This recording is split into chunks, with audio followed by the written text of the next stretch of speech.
Dihedral angle, is it right? Okay,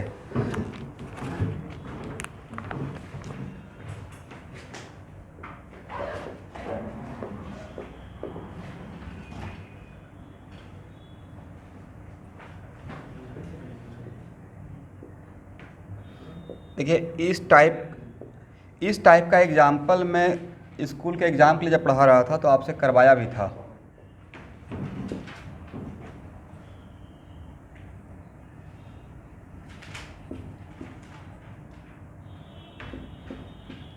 practice point of view के लिए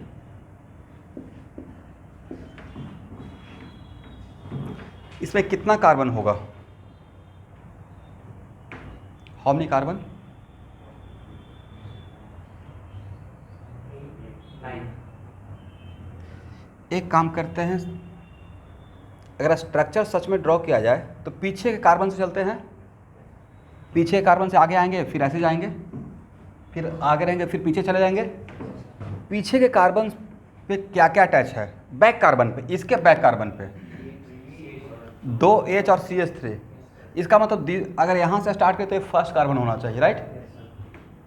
online student, आप लोग घर पे क्यों रह गए भाई? प्योर ऑफलाइन कर दूंगा फिर, ऐसे तो अभी मार्च तक मैं बोला हूँ।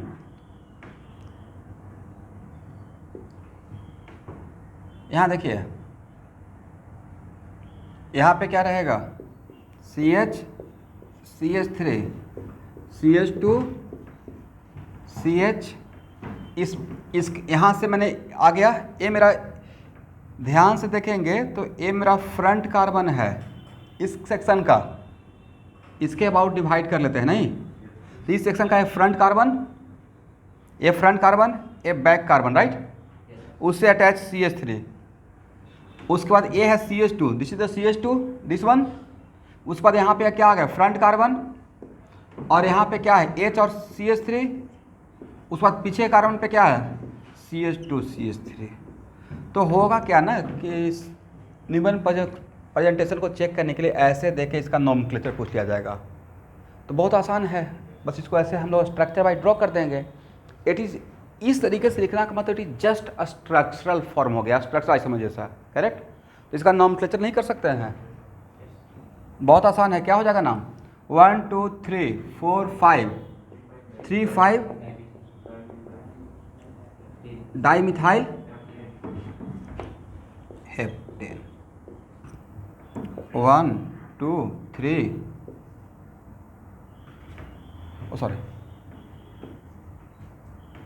4 5 6 7, राइट? एक और एग्जांपल लेते हैं। यहाँ देखिए, ऐसे ड्रॉ करने का मतलब है एवरीवन कि जस्ट स्ट्रक्चर वाइज मैंने साइक्लोहेक्सेन को ड्रॉ कर दिया, स्ट्रक्चर वाइज साइक्लोहेक्सेन को ड्रॉ कर लिए, correct? And it is very important to note that same compound में, देखिए ये तो सेम कंपाउंड था ना, इसका मतलब है कि कॉन्फॉर्मेशनल एनालिसिस हम लोग किसी एक बॉन्ड के अबाउट देखते हैं, राइट? इसका सेम कंपाउंड में भी 2 बॉन्ड के अबाउट कॉन्फॉर्मेशनल एनालिसिस कर सकते हैं। फॉर एग्जांपल, इसमें किसके अबाउट था? इसके अबाउट था और इसके अबाउट था, एग्री? पूरे कंपाउंड में एक सिंगल बॉन्ड के अबाउट भी कर सकते थे, ये मेरी मर्जी है, जैसा दिखाया रहेगा, जैसा रिक्वायरमेंट रहेगा वैसा काम करेंगे। अब इसमें सपोज कीजिए कि अगर आपसे पूछा जाए कि इसके अबाउट और इसके अबाउट कॉन्फॉर्मेशनल एनालिसिस करना है, इसके अबाउट और इसके अबाउट, अब यहाँ पे एडजेसेंट एटम के एडजेसेंट बॉन्ड के बीच में नहीं कर सकते हैं, क्योंकि हम लोग को फ्रंट और बैक तो करना पड़ेगा ना। अब यहाँ पे मान लेते हैं कि इसको लेते, इन दोनों को कार्बन को लेते हैं, तो ए फ्रंट अगर ए बैक बन गया या ए फ्रंट ए बैक बन गया तो फिर इसके साथ इसको हम लोग कोलैप्स नहीं करेंगे। तो चीज़ों को सही से दिखाने के लिए आपको मैं बोल रहा हूँ इसके अबाउट दिखाना है, तो कितना तरीका हो सकता है? तो अब यहाँ पे एक मिनट, यहाँ पे कन्फ्यूजन ये रहेगा कि सर दिखाने का तरीका तो ये भी तो हो सकता है स्टैगर्ड और इक्लिप्स, स्टैगर्ड फॉर्म भी और इक्लिप्स दोनों हो सकता है। तो हम लोग पहले इसको मान लेते हैं, ये मेरा फ्रंट कार्बन है, ये मेरा बैक कार्बन है, ये मेरा फ्रंट कार्बन है और ये मेरा बैक कार्बन है। तो इन दोनों कार्बन के लिए एक सर्कल बना देंगे, दो अलग अलग सर्किल बना दिए, एक इस बॉन्ड के लिए एक इस बॉन्ड के लिए, करेक्ट। और इससे कितना हाइड्रोजन अटैच है? 2।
देखिए तो सही है।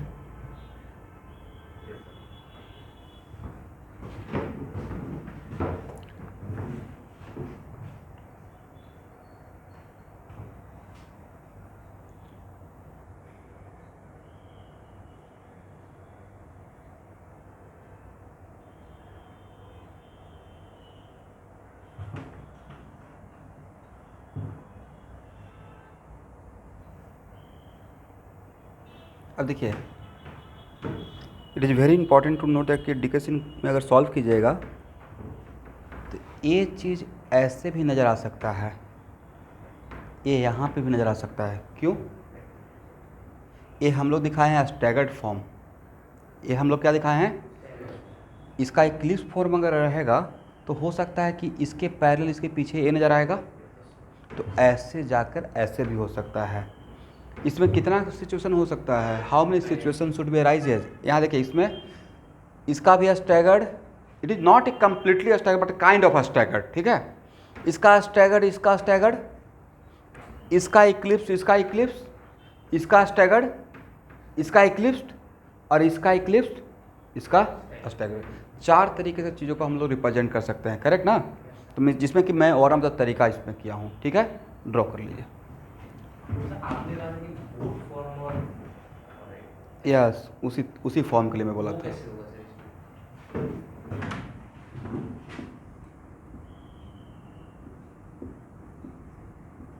इसको अलग से मैं एक टाइम निकाल कर इसको बताऊंगा, ठीक है। क्योंकि सिर्फ बोट फॉर्म और चेयर फॉर्म ही नहीं है, इसमें ट्विस्टेड बोट फॉर्म भी होता है, अलग अलग फॉर्म है। देखिए, इसे कंप्लीट बोट फॉर्म है और इसमें एक ट्विस्टेड फॉर्म भी रहेगा, ठीक है। तो अभी थोड़ा सा इस पर इसको फॉर मोमेंट रहने, कहीं पे बैठ जाइए, इसलिए फॉर मोमेंट इसको रहने दीजिए।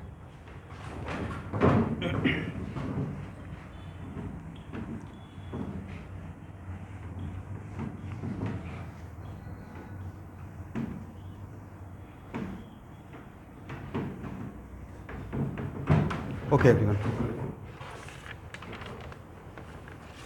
अब लिखिए conformational analysis of ethane, conformational analysis of ethane.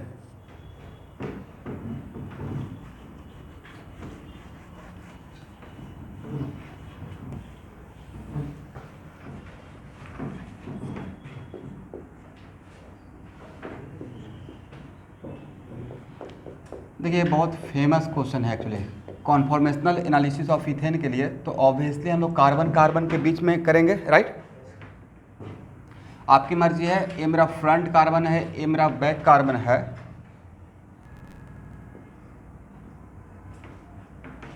तो एक मिनट, कितना होगा conformer? How many conformer? Infinite. But infinite में से हम लोग को जो इम्पॉर्टेंट है, तो इनफाइनाइट में से 2 कर सकते हैं। अगर इथेन का बात करेंगे तो 2 हम लोग के लिए इम्पॉर्टेंट है, most stable, least stable. Most stable कौन सा है? Staggered form. लीस्ट स्टेबल कौन सा है? Eclipse form.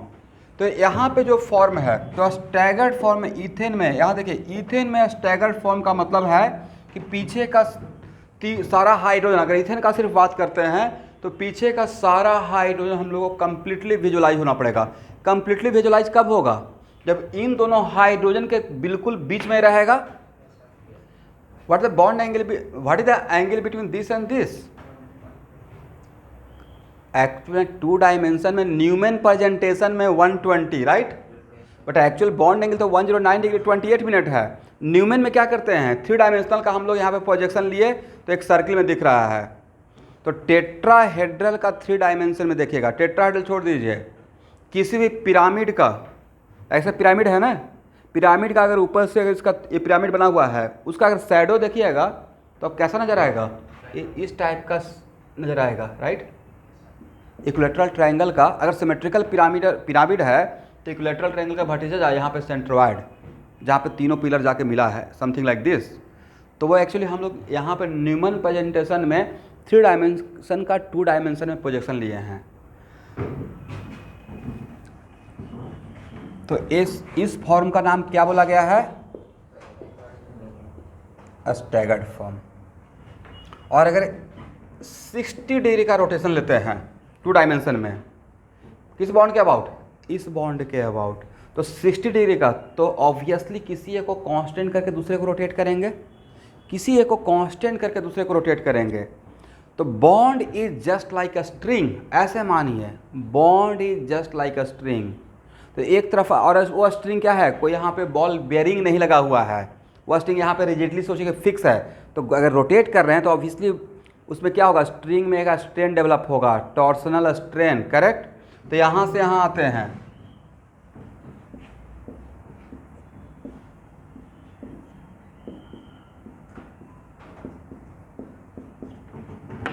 तो इस फॉर्म को क्या बोलेंगे? Eclipsed form.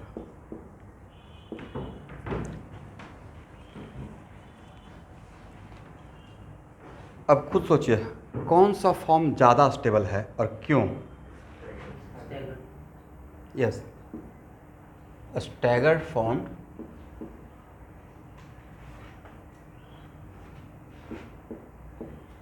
Greater than eclipse form. Reason क्या लिखिएगा?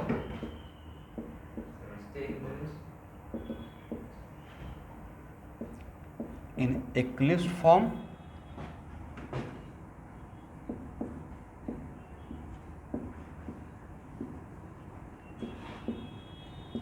There is bond pair repulsion, ठीक है।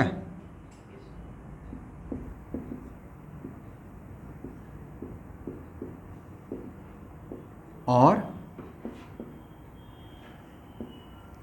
ऑल्सो काइंड ऑफ स्लाइटली बोल सकते हैं अस्टेरिक repulsion, correct.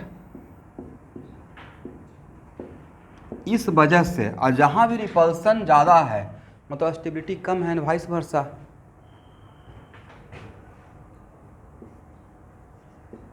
But in staggered form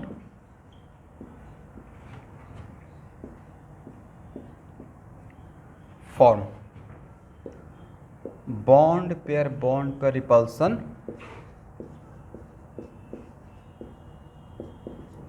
is almost 0, ठीक है।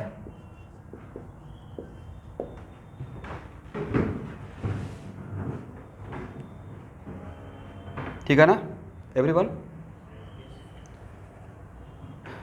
ओके, तो अब यहाँ देखिए ज़्यादा स्टेबिलिटी कब रहेगा? ज़्यादा स्टेबिलिटी जब इस बॉन्ड और इस बॉन्ड के बीच में जब एंगल न्यूमैन प्रेजेंटेशन में इस बॉन्ड और इस बॉन्ड के बीच में जब एंगल 60 रहेगा तब ज़्यादा स्टेबल रहेगा, या ये पैरेलल रहेगा तब ज़्यादा स्टेबल रहेगा? 60 डिग्री। इसका मतलब मैक्सिमम स्टेबिलिटी कब रहेगा? न्यूमैन प्रेजेंटेशन में जब 60 डिग्री रहेगा। 60 डिग्री से कम करेंगे एंगल तो स्टेबिलिटी कम होगा। कम होने के पीछे, और किसके अबाउट रोटेट कर रहे हैं? इस बॉन्ड के अबाउट रोटेट कर रहे हैं। तो जितना हम लोग 60 डिग्री से डिविएट करेंगे और 60 डिविएट करेंगे मतलब कम होगा एंगल, तो उतना ही एक स्ट्रेन क्रिएट होगा। इस स्ट्रेन को बोलेंगे, आप डिविएट करने का मतलब इसके अबाउट रोटेट कर रहे हैं, किसी बॉन्ड के about, just like a string, तो उसको स्ट्रेन को बोलते हैं टॉर्सनल स्ट्रेन। विच स्ट्रेन? एक बार लिखिए टॉर्सनल स्ट्रेन का definition.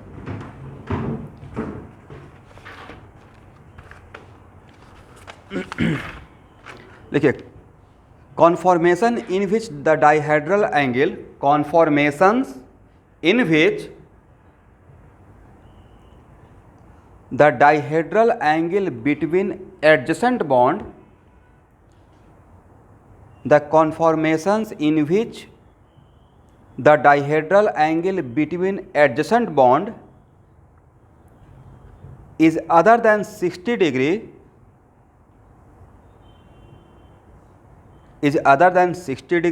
is said to have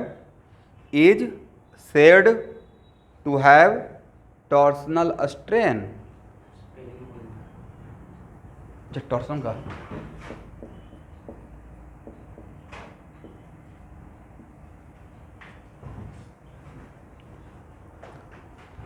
चलिए एक और पॉइंट बनेगा, इसी में कंटिन्यू कर लीजिए। Torsional strain is maximum in eclipse conformation, torsional strain is maximum in eclipsed conformation and it is zero in staggered conformation, and it is zero in a staggered conformation।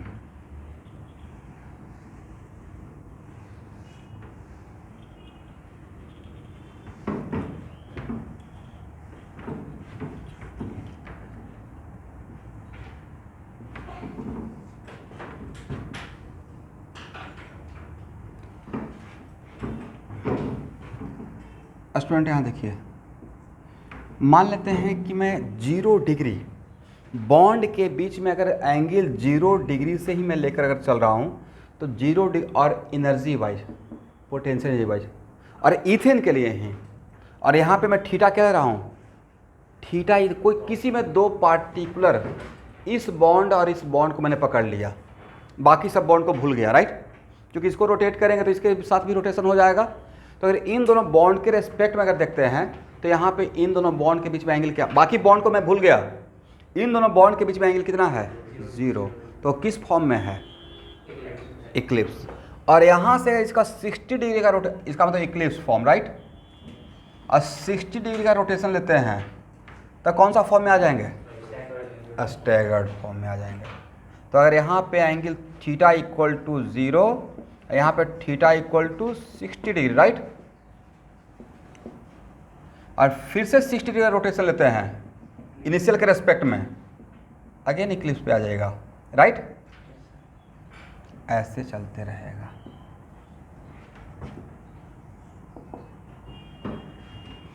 और यहाँ पे कौन सा फॉर्म, इक्लिप्स फॉर्म, यहाँ पे कौन सा form, staggered form, यहाँ पे कौन सा form, Eclipse, and so on.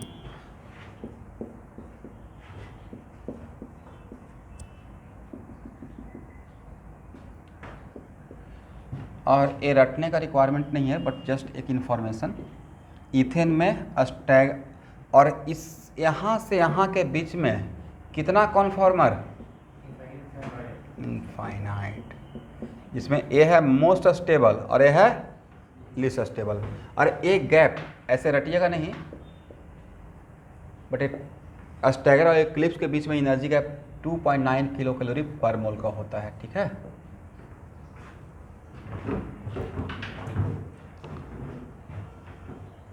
तो एटलीस्ट अगर इस टाइप का ऑब्जेक्टिव आ जाएगा कि स्टैगर और इक्लिप्स में किस में टॉर्सनल स्ट्रेन मिनिमम या ऑलमोस्ट 0 और किस में मैक्सिमम, इक्लिप्स में मैक्सिमम और स्टैगर्ड में almost 0 minimum.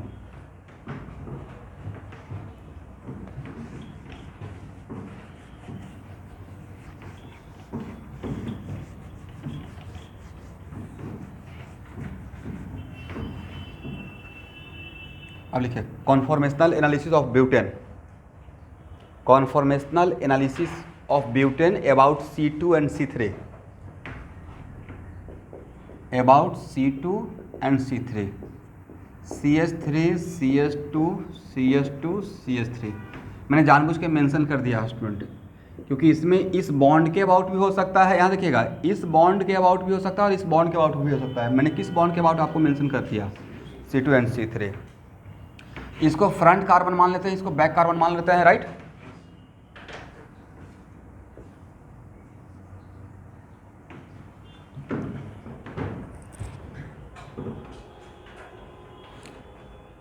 Conformational analysis of butane about कौन सा बॉन्ड, यहाँ देखिए C2 एंड C3, ओके।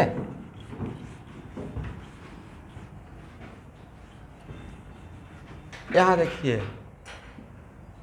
ये दो डिस्क है, डिस्क ए डिस्क बी। ए को तो बी कंप्लीटली हाइड कर लेगा, बट बी को ये क्या कंप्लीटली हाइड करेगा, या थोड़ा जगह बच जाएगा। तो क्या इसको हम लोग एक दूसरे को कंप्लीटली हाइड कर पाएगा, क्या सुपर इम्पोज हो सकता है, नहीं। तो अगर इसको एक दूसरे, तो इसका मतलब है कि इसको अगर एक दूसरे से अगर हाइड करना चाहेंगे तो इक्लिप्स तो होगा, बट फुल्ली इक्लिप्स रहेगा या पार्शियल। इसका मतलब है कि कोई भी एटम और ग्रुप एक दूसरे को कंप्लीटली हाइड तभी करेगा जब उसका साइज सेम रहेगा, करेक्ट। अब इसी चीज़ को हम लोग वहाँ पे ऑप्टिकल आइसोमर में किसी और पॉइंट ऑफ व्यू से देख रहे थे कि आइडेंटिकल कंपाउंड ही एक दूसरे को कंप्लीटली हाइड करेगा, तो वहाँ पे नाम क्या देते हैं, super impose, right.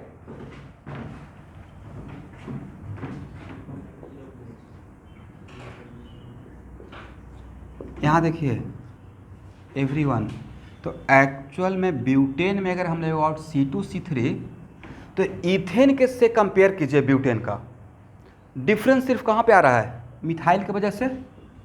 When we compare analysis of butane with respect to ethane, तो डिफरेंस किसके वजह से आया, मिथाइल की वजह से। तो जिसके वजह से डिफरेंस आ रहा है वो अगर स्टैगर्ड फॉर्म में जस्ट अपोजिट रहेगा, क्या रहेगा, जस्ट अपोजिट, तो इसका नाम दिया गया है स्टैगर्ड, ठीक है।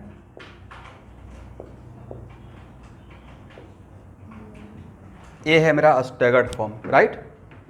और यहाँ से अगर 60 डिग्री का रोटेशन लेते हैं और किसी एक को कांस्टेंट रख लीजिए, मैं फ्रंट वाले पार्ट को कांस्टेंट रखता हूँ, फ्रंट डिस्क, इसको डिस्क, दो डिस्क मान लीजिए, एक पीछे का डिस्क, एक आगे का डिस्क। फ्रंट डिस्क को कांस्टेंट रखते हुए अगर रोटेट करते हैं तो CH3H, इसके पीछे कौन चला जाएगा, H, इसके पीछे हाइड्रोजन के पीछे कौन जाएगा, CH3, और H के पीछे H। क्या इसको आप फुल्ली इक्लिप्स है, नो डाउट, बट क्या है, is it fully Eclipse, it is partial Eclipse, correct ना, यस। और अगेन 60 डिग्री का रोटेशन लेंगे तो सबसे बढ़िया बात पता है क्या हुआ है, सही टाइम पे अनलॉक। जब भी ऑर्गेनिक केमिस्ट्री का जब प्रॉब्लम डिस्कशन करूंगा, चाहे जिस लेवल का भी, उस टाइम पे ऑनलाइन को बंद कर दूंगा। You have to come. Theory में मैं एक लाइन, मतलब अभी जो पढ़ा रहा हूँ, जिस टाइम पे सबसे ज़्यादा मुझे लगेगा कि नहीं इस टाइम पे आप मुझे बच्चों को एकदम प्रैक्टिस करवा के भेजना है, उस टाइम पे मैं अपना सब्जेक्ट लिखा करके, उस टाइम पे प्योर ऑफलाइन, वो आपके हित के लिए करूँगा। ऐसा नहीं कि हाँ आपको रिस्क में डालना चाहता हूँ, क्योंकि मेरे सामने बनाइएगा ना असाइनमेंट को, ऑर्गेनिक का या किसी भी चीज़ का, तो मुझे एक कॉन्फिडेंस रहेगा कि अच्छा मैंने इतना करवा दिया, आप मेरे सामने बना लिए हैं। और उसमें प्रॉब्लम डिस्कशन ज़्यादा इन्जॉय कीजिएगा। एक बार सब कुछ पढ़ा लेंगे, DKC में जो ऑनलाइन करते हैं, क्लास में रहिएगा तो कितना फास्ट स्पीड रहेगा मेरा। सबके पास DKC में मुझे पूछने का रिक्वायरमेंट ही नहीं है, तो बहुत सही टाइम है। चलिए यहाँ पे 60 डिग्री का रोटेशन लेंगे तो CH3H, नहीं, इसका एक स्पेशल नाम दिया गया है, आप लोग को याद होना चाहिए, स्कूल के एग्जाम के लिए पढ़ाए थे। इसका एक नाम दिया गया था गॉच, जहाँ पे जिसके वजह से इथेन के रेस्पेक्ट में जो डिफर कर रहा है, जिसको हम लोग स्टैगर्ड बोले थे, it is kind of a staggered. ये भी क्या है, स्टैगर्ड के जैसा ही है, बट जिसके वजह से डिफरेंस आ रहा था किसके रेस्पेक्ट में, इथेन के रेस्पेक्ट में, मिथाइल जो था, तो वो अगर एडजेसेंट में रहेगा कितना डिग्री पे, 60 डिग्री पे अगर रहेगा, तो 60 इधर भी हो सकता है, 60 इधर भी हो सकता है, तो उस फॉर्म का नाम दिया गया था गॉच फॉर्म। या इसी का एक और नाम दिया गया है, कौन सा form, skew form.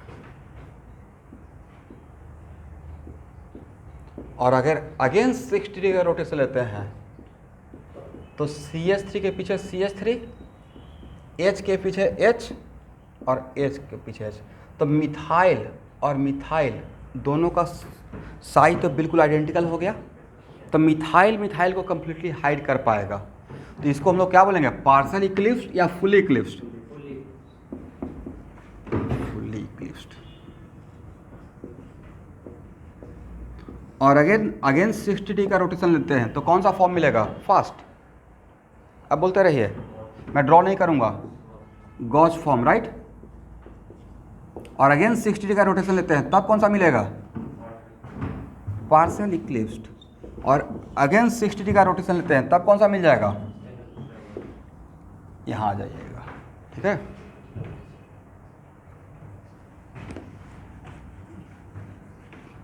That is very important to note that इतना डायग्राम में सबसे कम एंगल स्ट्रेन, एक मिनट, मतलब बॉन्ड पे रिपल्सन, बॉन्ड पे रिपल्सन, या इसको ऐसे ही मानिए वांडर वाल फोर्स ऑफ रिपल्सन, ये भी मान सकते हैं, या स्टेरिक रिपल्सन, सबसे कम किस में रहेगा, मुझे लगता है सबसे कम इसमें रहेगा।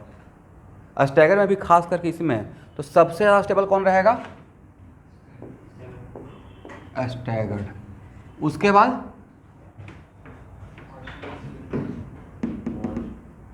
गॉस फॉर्म, क्योंकि इसमें यहाँ पे क्या है, जो भी है, लेकिन बॉन्ड और बॉन्ड पैरेलल हो गया ना, तो बॉन्ड पर रिपल्सन हो गया, राइट। बट यहाँ पे बॉन्ड पर रिपल्सन नहीं है।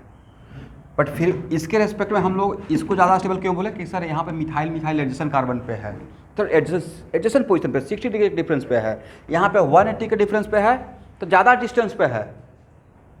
It is kind of anti, just उल्टा, राइट। मैकेनिज्म में बोलते हैं ना एंटी और सिन। तो स्टैगर्ड के बाद किसका स्टेबिलिटी रहेगा, गॉस का, डायरेक्ट ऑब्जेक्टिव आ जाएगा। उसके बाद किसका रहेगा, पार्शियल इक्लिप्स्ड का। और सबसे कम स्टेबल किसका रहेगा, फुल्ली इक्लिप्स्ड। हो गया ना।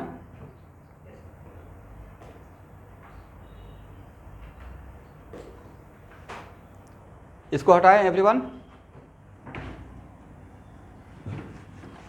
तो अगर इसको एनर्जी प्रोफाइल पे दिखाना हो तो कैसे दिखाइएगा, अगर एनर्जी प्रोफाइल, इसका एनर्जी लेवल डायग्राम ड्रॉ करना हो, potential energy versus this one, how many different type of form, ऐसे तो इनफाइनाइट है, बट यहाँ पे हम लोग जो स्टडी कर रहे हो, कितना फॉर्म मैंने ड्रॉ किया है, 4। तो अगर ड्रॉ किया जाए तो अगर यहाँ पे स्टैगर्ड से स्टार्ट करते हैं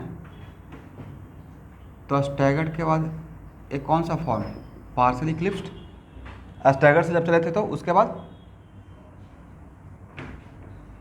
कौन सा मिला था, गॉस ना, गॉस को थोड़ा ऊपर रखेंगे स्टैगर्ड से, राइट। उसके बाद यहाँ पे गॉस फॉर्म, फुली इक्लिप्स को और थोड़ा ऊपर रखें, इसके ऊपर लेके जाएंगे। उसके बाद गॉस, राइट, और गॉस के बाद पार्शियल इक्लिप्स्ड, और उसके बाद स्टैगर्ड। तो इन सब का एनर्जी लेवल डिफरेंट है, ठीक है।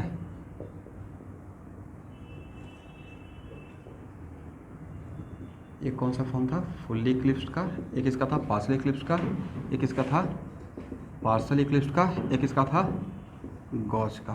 तो गॉस से गॉस पे आने के लिए कितना एंगल का रोटेशन लेना पड़ेगा, 120 का, 60 और प्लस 60। यहाँ देखिए, यहाँ से यहाँ तक कितना, 60, और फिर यहाँ से यहाँ तक कितना। तो ऑब्जेक्टिव आ जाए, गॉस से गॉस आने के लिए निम्न प्रेजेंटेशन में कितना डिग्री का रोटेशन, 120 ना, 60 प्लस 60। और स्टैगर्ड से स्टैगर्ड आने के लिए 360, पूरा घूमना पड़ेगा एक बार, राइट।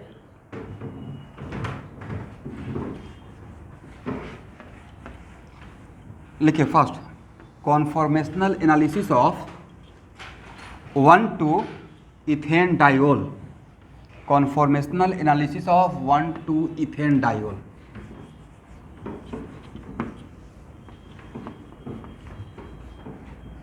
हाँ हाँ, बिल्कुल सेम एनर्जी का होगा पार्शियल इक्विलिस्ट, और गॉज भी सेम एनर्जी का होगा, राइट। और स्टैगर्ड जो रहेगा वो सेम एनर्जी का रहेगा। अभी तो ये रिपीट हो गया ना, एक गॉज दोनों डिफरेंट टाइप ऑफ गॉज या same type of gauche? Same type of gauche उसको बोल दीजिए। यहाँ देखिए, कौन, इसका नाम लिखिए conformational analysis of what, 1,2 ethane diol, correct.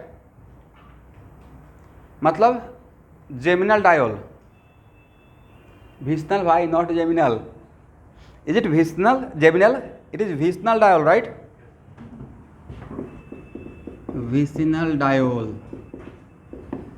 चलिए, इथेन के रेस्पेक्ट में किसके, इथेन से अगर कंपेयर करेंगे तो किसके रेस्पेक्ट में डिफर कर रहा है? OH।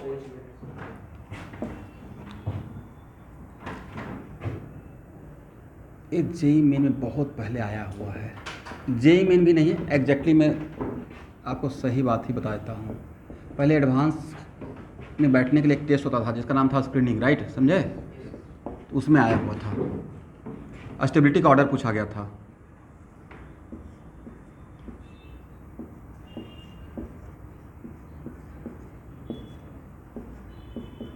जो ही मैंने सिखाया उसके बेसिस पे इस फॉर्म को क्या बोलेंगे?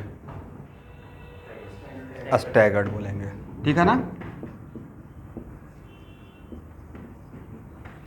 और स्टैगर्ड के बाद क्या मिला था everyone? Partial eclipsed, right.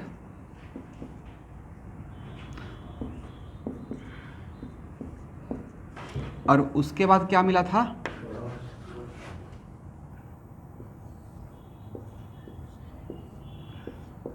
Gauge form.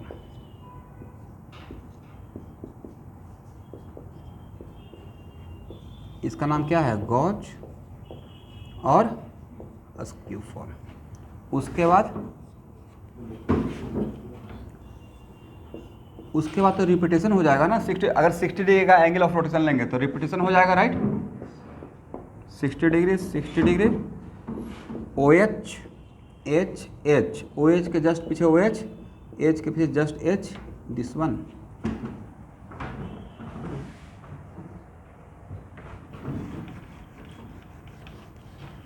इसमें स्टेबिलिटी का ऑर्डर क्या होगा? गेस कीजिए तो।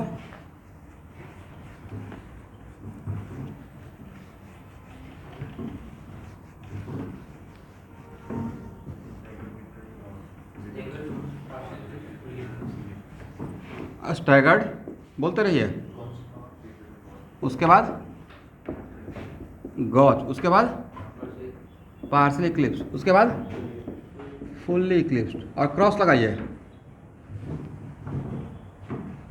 करेक्ट आंसर है गॉज, उसके बाद स्टैगर्ड, उसके बाद पार्शियल इक्लिप्स्ड, उसके बाद fully eclipsed. This is the correct answer. Reason देखिए स्टूडेंट,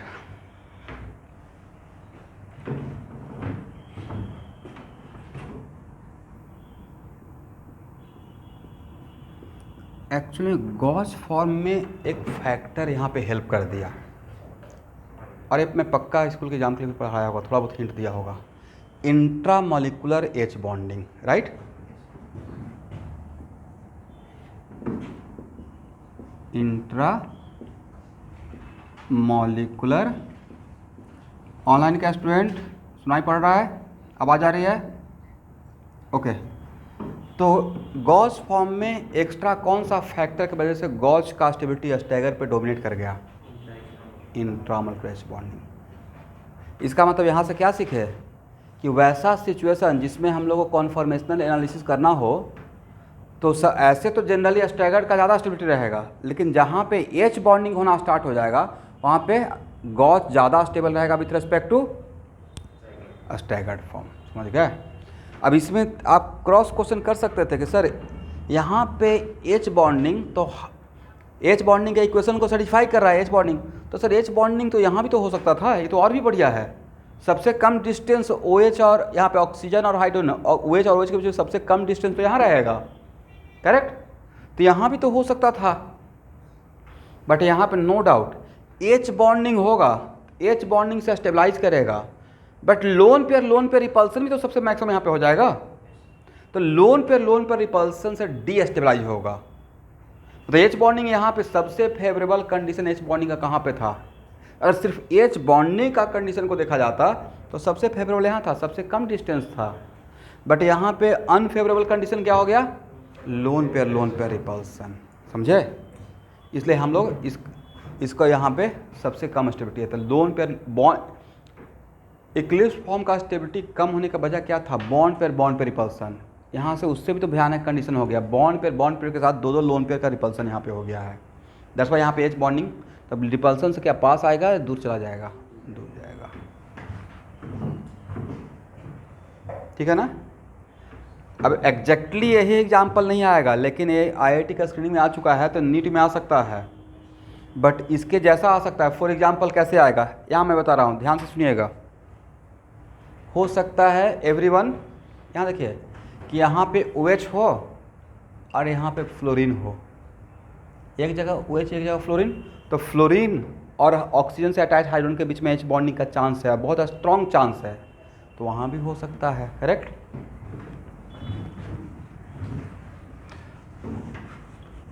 तो मैं आपके जगह पर रहता तो लिख लेता कि जहाँ पे इंट्रामोलिकुलर H बॉन्डिंग रहेगा वहाँ पे गॉच डोमिनेट करेगा किस पे? स्टैगर्ड पे।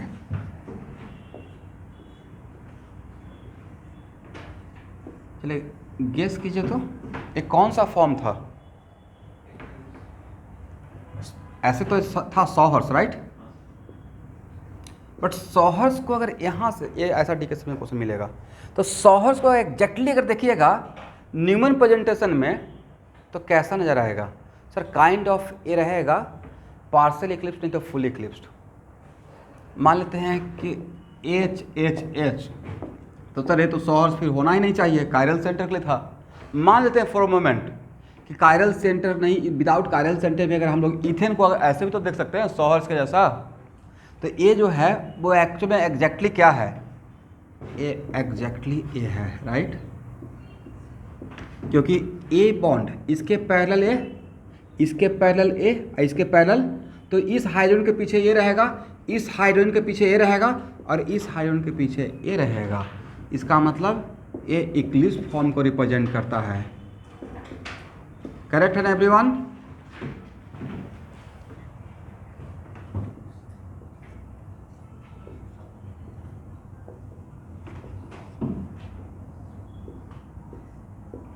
और ए एग्जैक्टली कौन सा फॉर्म को रिप्रेजेंट करता है?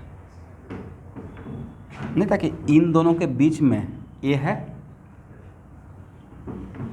इसका मतलब ये इस तरीके का सिचुएशन है।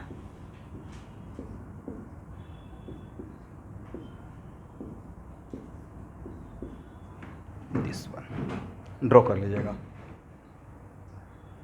तो इस टाइप का क्वेश्चन रहेगा पहचानने के लिए कि it is kind of a staggered या इक्लिप्स, ऐसे देखकर तो आप पहचान पाएंगे। ठीक है,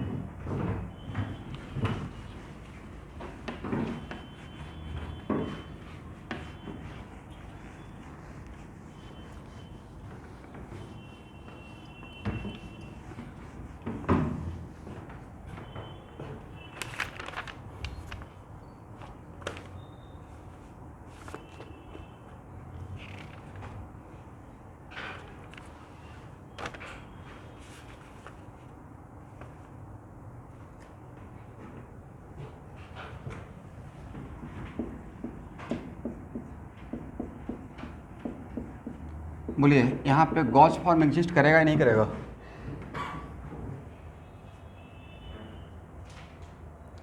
थोड़ा तो डिफरेंट है, हाइड्रोजन से तो डिफर कर गया ड्यूटेरियम। तो इसमें कौन कौन सा फॉर्म रहेगा? ओनली जो हम लोग का जो फॉर्म रहेगा वो स्टैगर्ड भी रहेगा, तो इंपॉर्टेंट फॉर्म स्टैगर्ड भी होगा, पार्शियल इक्लिप्स भी होगा, फुल इक्लिप्स भी होगा और गॉच भी होगा। सारे फॉर्म को ड्रॉ कीजिए। तो स्टार्टिंग फ्रॉम स्टैगर्ड,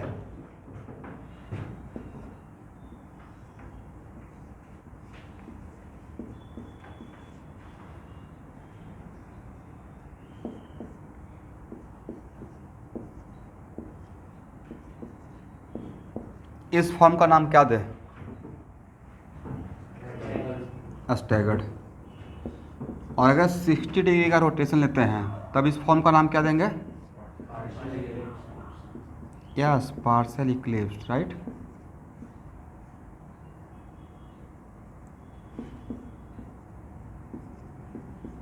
और अगेन 60 डिग्री का अगर रोटेशन लेते हैं तो इस फॉर्म का नाम क्या देंगे?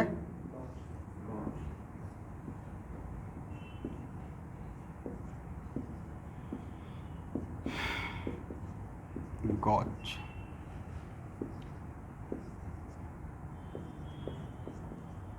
और अगेन 60 डिग्री का अगेन रोटेशन लेते हैं तो फुल्ली इक्लिप्स क्यों? क्योंकि सर ड्यूटेरियम को कम्प्लीटली हाइड करेगा, एच को कम्प्लीटली हाइड करेगा। तो ये हो गया फुल्ली इक्लिप्स्ड। अब यहाँ पे स्टेबिलिटी का ऑर्डर क्या होगा एवरीवन? यहाँ पे कोई एच बॉन्डिंग का चांस है? नहीं है। तो यहाँ पे स्टेबिलिटी का ऑर्डर क्या रहेगा? Staggered, greater than gauche, greater than, जैसा आप जानते हैं, ठीक है।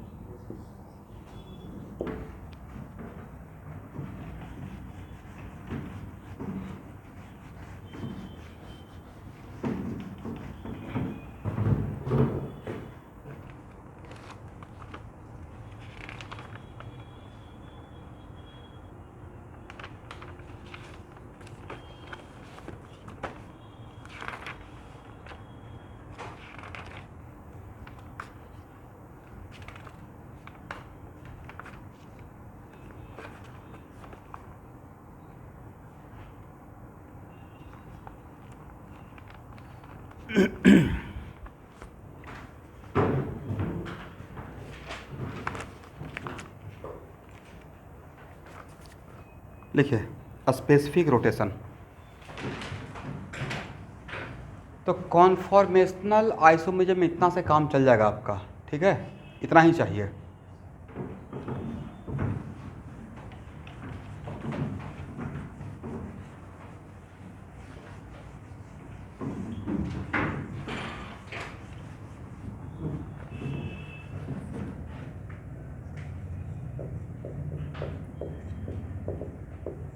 स्पेसिफिक रोटेशन, बोलिए ऑप्टिकल एक्टिविटी को कहाँ पे और किस हम लोग इक्विपमेंट में मेजर करते थे? प्लेन पोलराइज लाइट को कहाँ से भेजते थे ऑप्टिकल एक्टिविटी को चेक करने के लिए? पोलरीमीटर से, राइट। लिखिए एक line, it is the number of degree of rotation, it is the number of degree of rotation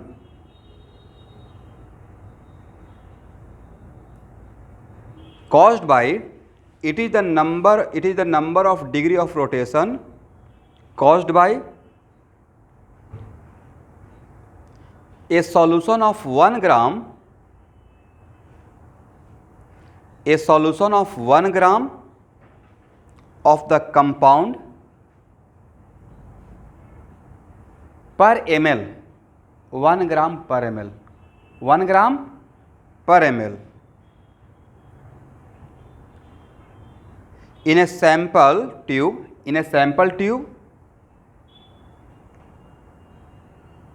1 decimeter long, 1 dm, 1 decimeter long at a given temperature and given wavelength, at a given temperature and given wavelength.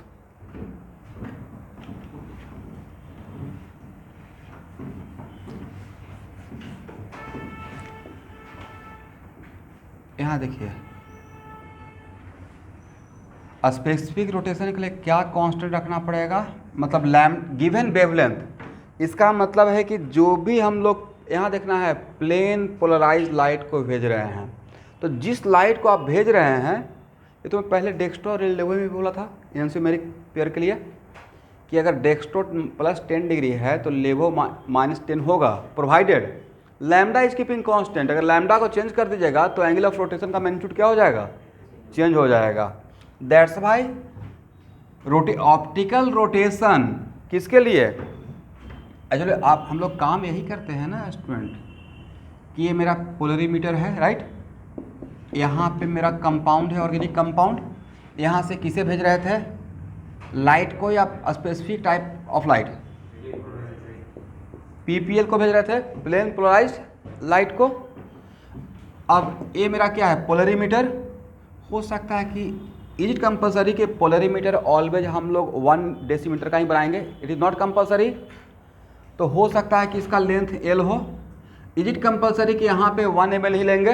ये भी compulsory नहीं है। मान लेते हैं कि मैं यहाँ पे m ग्राम लिया, करेक्ट, और इसका VML है, ठीक है, ऐसे चीज़ों को समझिए। और तब मुझे अल्फा मिला। ये है मेरा ऑब्जर्व रोटेशन। कौन सा रोटेशन? Observe rotation. बट ये जो ऑब्जर्व रोटेशन है वो m ग्राम ऑफ VML के लिए है। It is for what? m gram and VML के लिए। और इसी को अगर स्पेसिफिक रोटेशन बनाना है तो specific rotation define for what? कितना ग्राम के लिए? तो हम लोग क्या करेंगे, इसको डिवाइड करेंगे किससे? m/v से। मतलब ये क्या हो जाएगा, मान लेते हैं कि ऐसे देखिए, सपोज कीजिए कि ये मेरा 10 ग्राम है, ये 20 ml है, इज इट राइट? तो ये भाई मिला आपको 0.5 ग्राम पर ml, राइट? बट मुझे चाहिए था यहाँ पे 1 ग्राम पर ml। तो अगर इस वैल्यू से मैं अगर डिवाइड कर दूंगा तो जो वैल्यू मिलेगा वो 1 ग्राम पर ml का दिखाएगा, करेक्ट ना? बात को समझे नहीं समझे? यहाँ पे नहीं समझे?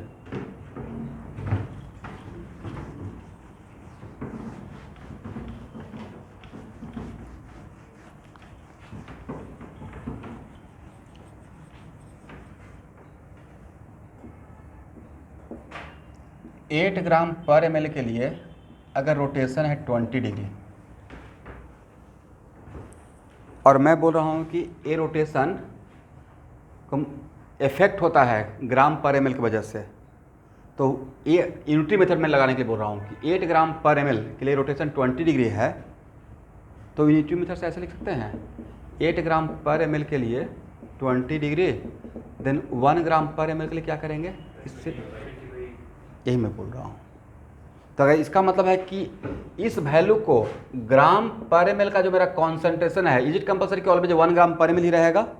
हाफ भी हो सकता है, 8 भी हो सकता है, 5 भी हो सकता है, बट ग्राम पर ml, देखिए ग्राम पर ml is also kind of concentration, right?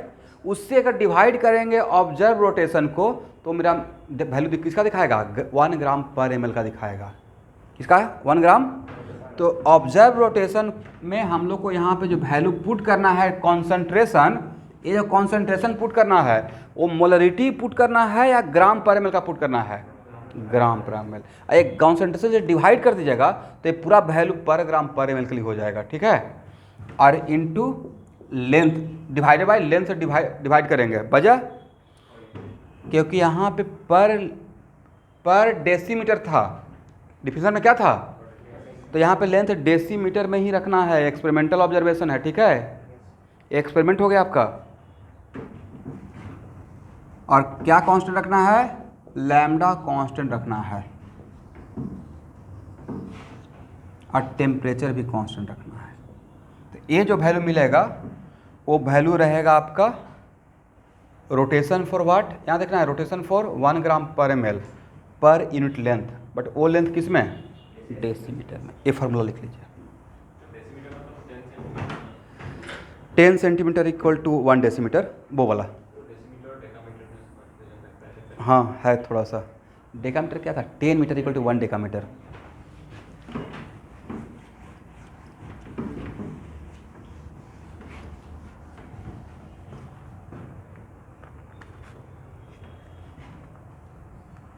चलिए इसको क्वेश्चन बनाइएगा तो ज़्यादा समझ में आएगा।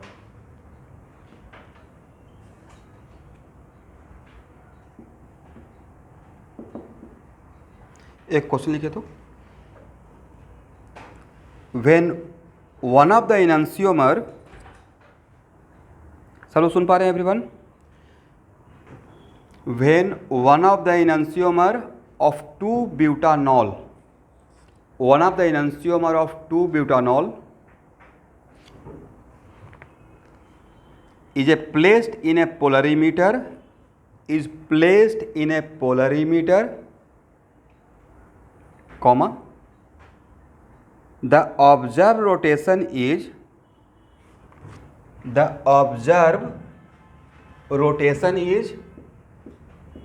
4.05 degree anti clockwise. The observed rotation is 4.05 degree anti-clockwise. Full stop. The solution was made by diluting 6 gram of 2-butanol by diluting 6 gram of 2-butanol to a total of 40 ml. अब language आपको समझना है, यही था original version. And the solution was placed in 200 mm polarimeter tube. And solution was placed in 200 mm polarimeter tube. Find out a specific rotation.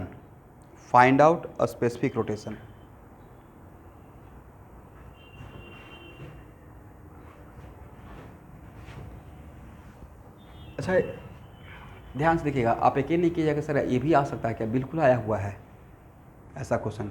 ये छोटा सा चीज़ था, अगर छोड़ देते क्वेश्चन बैंक में तो पक्का मिलता, वहाँ पे पजल हो जाता आपको.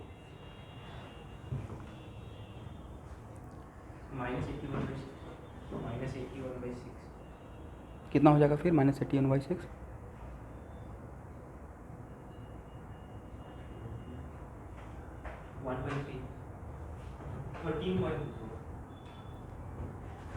आंसर है -13.5 ऑलमोस्ट. देखिए एंटी क्लॉकवाइज समझ में आया?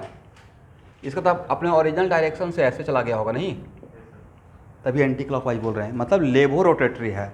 तो अब यहाँ पे एंगल 4.05 लेंगे या -4.05 लेंगे?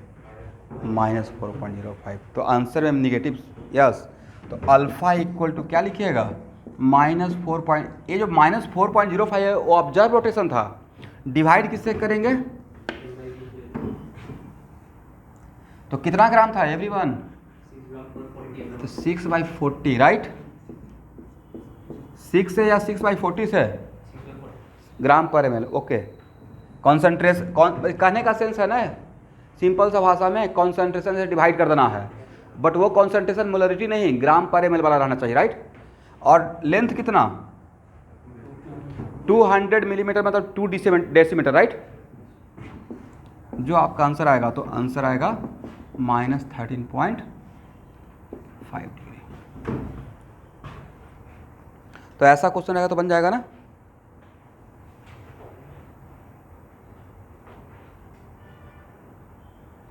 एक और question for practice point of view. Question लिख लीजिए fast.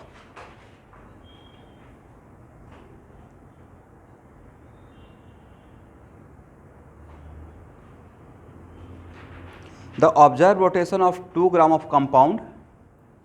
The observed rotation of 2 gram of compound in 10 ml of a solution.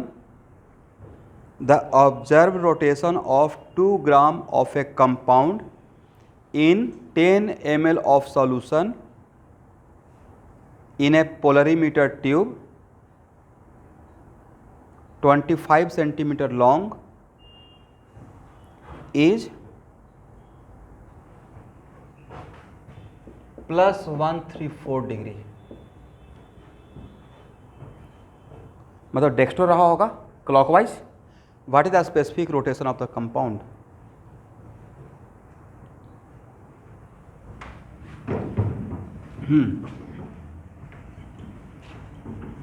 Then what is the specific rotation of the compound?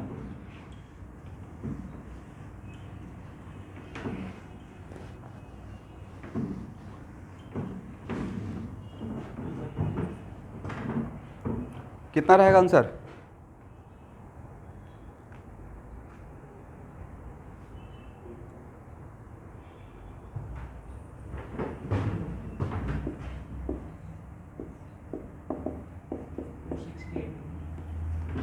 134 और डिवाइडेड बाई 2/10 ना, और 2.5 तो क्या 268।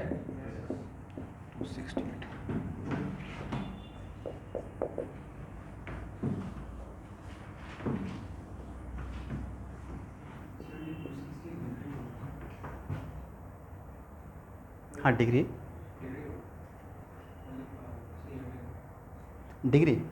तो angle है ना, एंगल का जो डिग्री रहे यूनिट रहेगा तो एंगल का यूनिट क्या रहेगा, डिग्री तो रहेगा।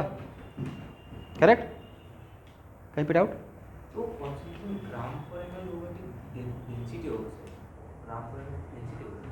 It is kind of density ही था वो, ग्राम पर एमएल बोल रहे हैं तो काइंड ऑफ व्हाट, डेंसिटी है। ठीक है,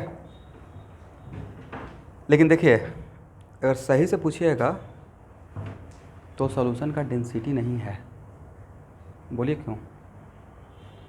यहाँ जो ग्राम पर एमएल लिख रहे हैं, एक ग्राम सॉल्यूट का है और एक मास किसका है, आपने सिर्फ सॉल्यूट का मास लिया है। Density of solute, it is not the density of the solution. Density of the solution का मतलब क्या, मास ऑफ द सॉल्यूशन और divide by total volume of the solution. तो इसको आप डेंसिटी ऑफ सॉल्यूशन नहीं बोल सकते हैं, राइट। चलिए स्टूडेंट, अब एक क्वेश्चन का आंसर दीजिए। If a specific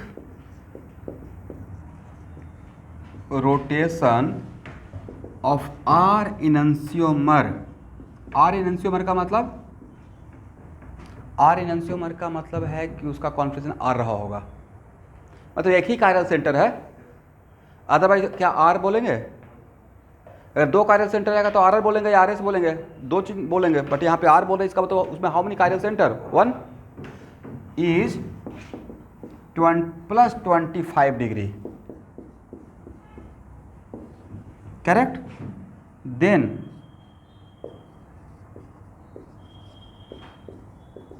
a specific rotation of S enantiomer कितना होगा?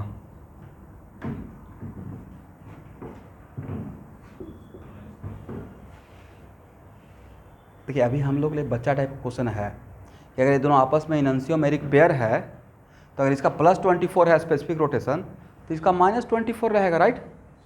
तो आंसर क्या होगा ऑनलाइन स्टूडेंट?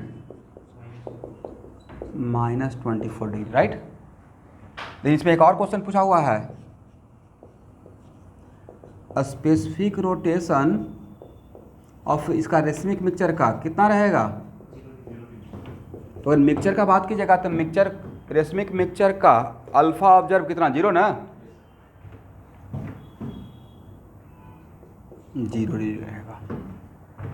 ये बात समझे, specific rotation of racemic mixture क्यों 0 रहेगा? क्योंकि उसमें हम लोग को अल्फा ऑब्जर्व मिलेगा ही नहीं। अल्फा क्या रहेगा, काउंटर हो जाएगा। रेसमिक मिक्सचर जैसे ही बोल दिए मतलब equimolar mixture of enantiomer, is it right. लिखिए ऑप्टिकल प्योरिटी,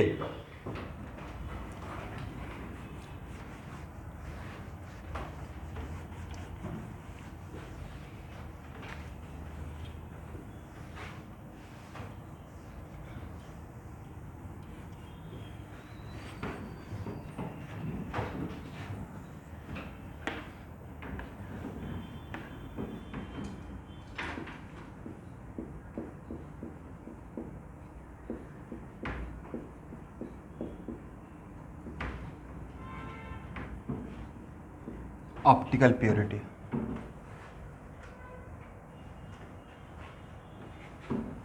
एक मिनट लिखिएगा। Optical purity tells that, optical purity tells that how much excess of one enantiomer, how much excess of one enantiomer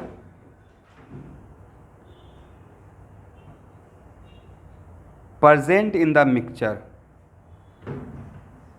present in the mixture।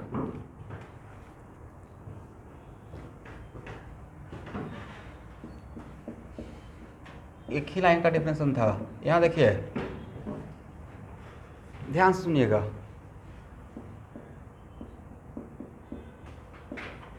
एक technical term है, अगर optical purity equal to 40%, अगर ए बोला गया, अब डिफरेंशन को पढ़िए क्या मैंने लिखा है, ऑप्टिकल प्योरिटी क्या बताता है?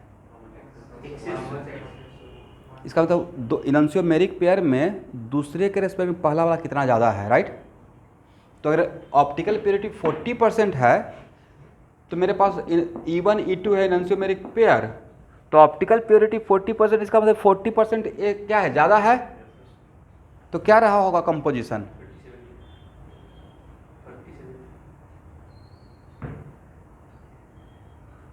Very good. ऑप्टिकल, इसका मतलब है कि ऑप्टिकल प्योरिटी 40% है तो परसेंटेज ऑफ रेसिमाइजेशन 60%, राइट? इतना प्योर है, बचा हुआ है। अगर हम लोग कंपोजिशन किए हैं तो वन इनन्सियोमर दूसरे इनन्सियोमर से 40% ज़्यादा है, तो रेशियो क्या रहेगा? और 100% में काम करना है तो 70 और 30 रहेगा ना। समझे नहीं समझे? या यहाँ पे कोई कन्फ्यूजन है?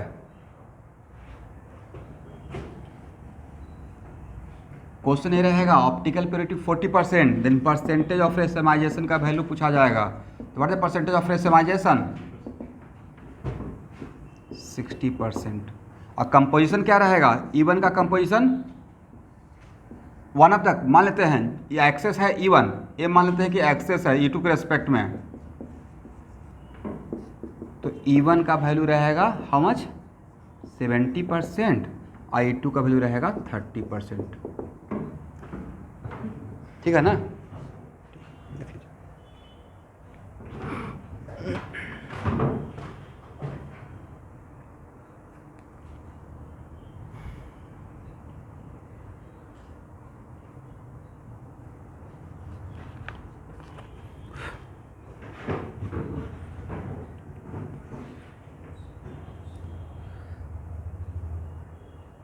एक पॉइंट लिखे तो, N optically pure sample means that,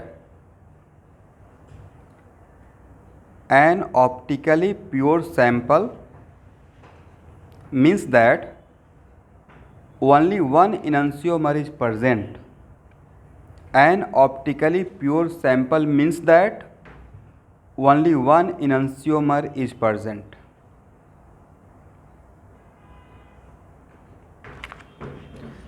एक मिनट, कभी कभी मैं बोलूँगा ना कि ऑप्टिकली प्योर है, इसे हम लोग कहाँ पे बात किए थे? एक मैं अम्ब्रेला इफेक्ट, मैं बोला था कि मैं एक ऐसा एमाइंस बनाया जो इनिशियली ऑप्टिकली प्योर है।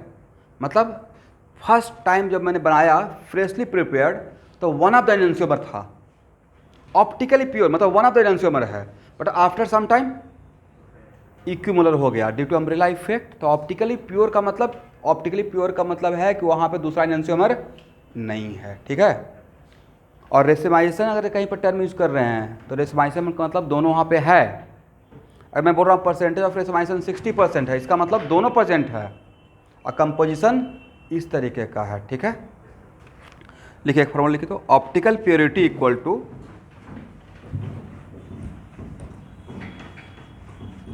Optical purity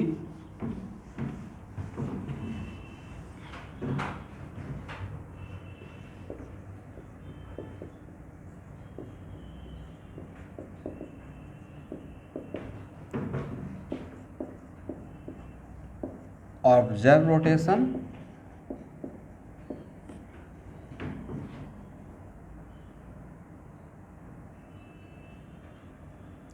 observe specific rotation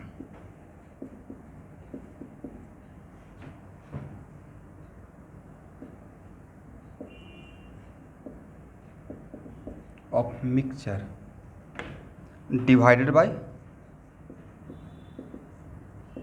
specific rotation of pure इनन्सियोमर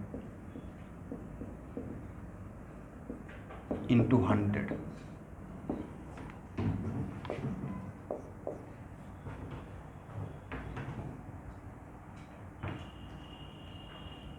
observe a specific rotation of mixture divided by a specific rotation of pure enantiomer into 100। इसको क्वेश्चन से ज़्यादा समझ पाइएगा। एक प्रॉब्लम लिखिए,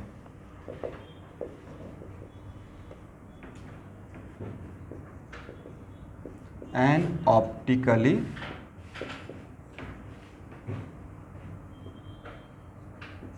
plus 2 butanol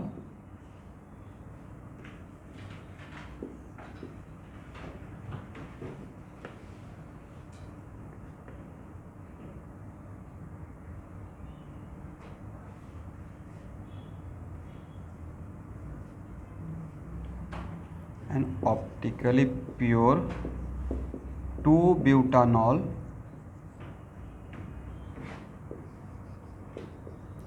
shows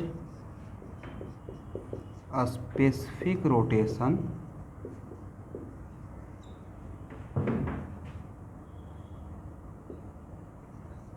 of 13.5 degree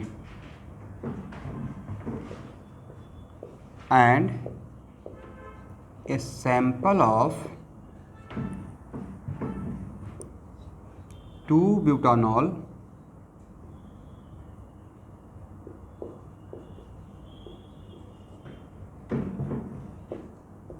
has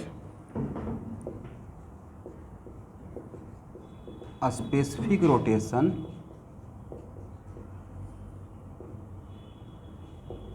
is plus 3.5 degree.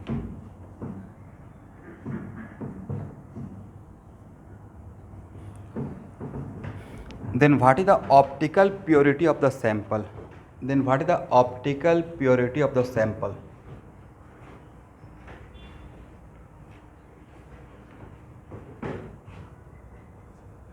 हालांकि question में यहाँ पे प्लस बोल दिया गया था, अब इसको पहले समझिएगा, एक मिनट रुकिए। यहाँ पे मैंने क्या नाम लिया देखिए तो, ऑप्टिकली प्योर मतलब वन ऑफ द इनोंसियोमर का मैं बात कर रहा हूँ, बट यहाँ पे ऑप्टिकली प्योर बोला हूँ या सैंपल? सैंपल का मतलब मिक्सचर, सैंपल का मतलब उसमें इवन भी रहेगा और इनोंसियोमेरिक पेयर रहेगा। यहाँ का मतलब मैं दो में से किसी एक सैंपल का बात किया, दो में से किसी एक इनोंसियोमर का बात कर रहा हूँ, और यहाँ पे किसका बात कर रहा हूँ? मिक्सचर का बात कर रहा हूँ। तो परसेंटेज ऑफ ऑप्टिकल प्योरिटी का मतलब, तो अगर it is very important to note that इसका परसेंटेज अगर निकालना है, इसका इस इनोंसियोमर का परसेंटेज निकालना है, तो इसका स्पेसिफिक रोटेशन लेंगे, करेक्ट? तो इसका स्पेसिफिक रोटेशन कितना है? 13.5। तो इसका परसेंटेज मिक्सचर में कितना रहेगा? तो परसेंटेज ऑफ दिस वन जिसका हम लोग बात कर रहे हैं, ठीक है, कितना हो जाएगा? Equal to 3.5 divide by 13.5 into 100, correct? ऊपर लिखवाए थे ना अभी, just observe a specific rotation of what? Mixture, और divide by a specific rotation of pure enantiomer जिसका परसेंटेज निकालना है इंटू 100। देखिए ये तो लॉजिकल बात है एवरीवन। इट इज़ वेरी, यहाँ देखिएगा, it is very important to note that mixture का रोटेशन तो कम ही दिखेगा ना, काउंटर करता है इनोंसियोमर एक दूसरे का, right?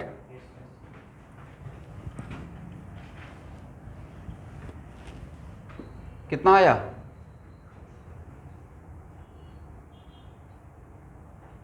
Three 3.5 divide by 13.5 into 100, how much?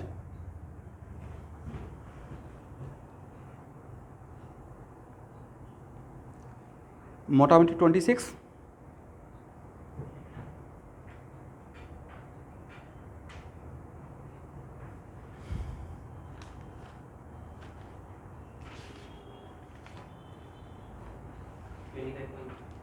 $25.8, तो ऑलमोस्ट 26 डिग्री, राइट? मान के चलिए। अब इसमें पूछा जाएगा परसेंटेज ऑफ रेसिमाइजेशन।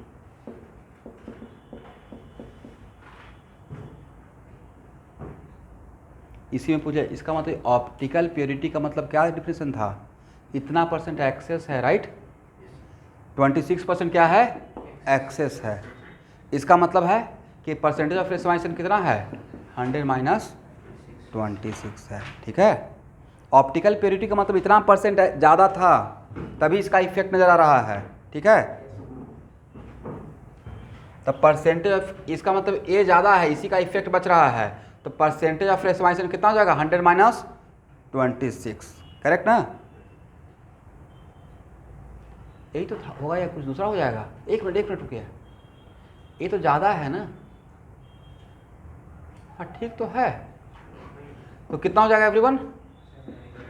74%। तब कंपोजिशन क्या नजर आएगा? कंपोजिशन क्या रहेगा? कंपोजिशन रहेगा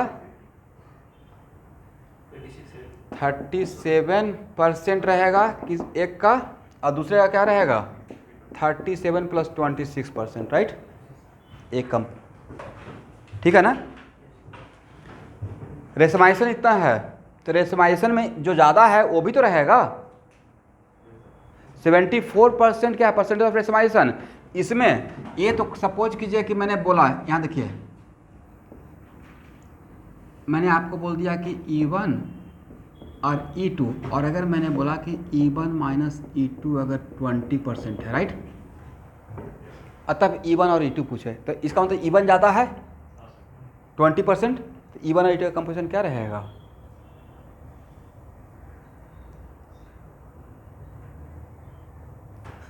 भाई E1 + E2 तो 100 होगा। E1 + E2 100 और E1 - E2 20, तो यहाँ से नहीं निकल जाएगा। कितना परसेंट कंपोजिशन हो गया? 60-40। सिंपल सा लॉजिक है।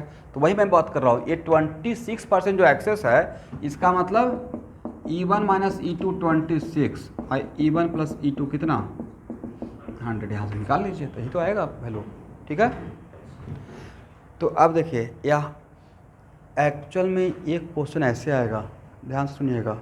और एक क्वेश्चन अभी जितना आपको आसान लग रहा है उतना आसान नजर नहीं आएगा। अगर आज के क्लास में नहीं पढ़ाते तो क्वेश्चन ऐसे, इसमें थोड़ा फिजिकल केमिस्ट्री जैसा हो गया फार्मूला। एक क्वेश्चन आता और उसके बाद परसेंटेज ऑफ रेशमाइजेशन या परसेंटेज ऑफ इनएक्टिव मिक्सचर पूछा जाता, मतलब रेशमाइजेशन पूछा जाता। ठीक है बेटा? देखिए, इस पार्ट को मैं सोच रहा था पहले कि छोड़ देते हैं, बट क्वेश्चन कहीं ना कहीं कभी पूछा हुआ है, तो सोचे कि 10 मिनट में डील कर लेते हैं। अब लिखिए, this is the last topic of isomerism, heat of combustion versus heat of hydrogenation. Isomerism में आप लोग बोले भी थे कि सर कहीं कहीं पे हीट ऑफ कंबशन पे क्वेश्चन है, तो मैं बोला था कि छोड़ दीजिए, लास्ट क्लास में पढ़ा देंगे, राइट?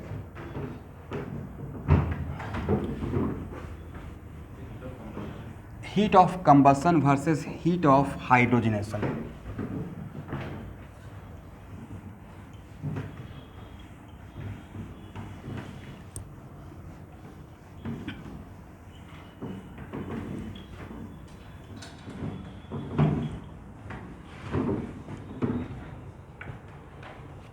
इस पे बहुत सारा क्वेश्चन मिलेगा आपको। अब बातों को समझिएगा। यहाँ देखिए, हेडिंग क्या है? Heat of combustion. अब उसी को मैं सब हेडिंग बना रहा हूँ, heat of combustion and stability of molecule.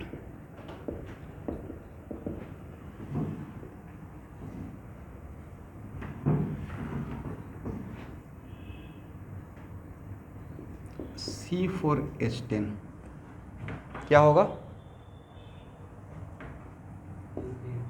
Sir? UF तो 0 है, राइट? दो टाइप का ब्यूटेन होगा, right? CH3 CH2 CH2 CH3, right? एक रहेगा नॉर्मल ब्यूटेन और एक रहेगा आइसो ब्यूटेन। यहाँ तक समझ में आ गया?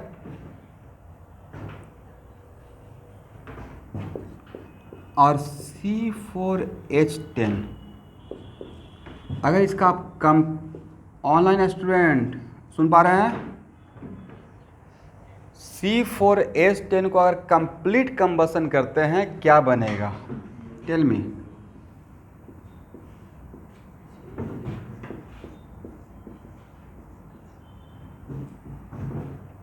तो यहाँ तक सिर्फ इसको ले रहे हैं। It is very important to note that सिर्फ अगर इसे ले रहे हैं तो उस टाइम पे आपको पता है क्या कि इसका बात कर रहे हैं, इसका बात कर रहे हैं, इसका दोनों में से किसी का भी कंप्लीट कंबशन करेंगे तो प्रोडक्ट का नंबर ऑफ मोल्स इसका, क्योंकि बिकॉज दोनों का मॉलिक्यूलर फार्मूला तो सेम है, तो मॉलिकुलर फार्मूला सेम रहेगा तो number of mole of product different रहेगा, सेम रहेगा। इसका मतलब है कि इसका बेस लाइन और इसका base line different, base line मतलब प्रोडक्ट। तो इसको जलाएंगे तब भी 4CO2 5H2O, इसको जलाएंगे तब भी 4CO2 + 5H2O, राइट।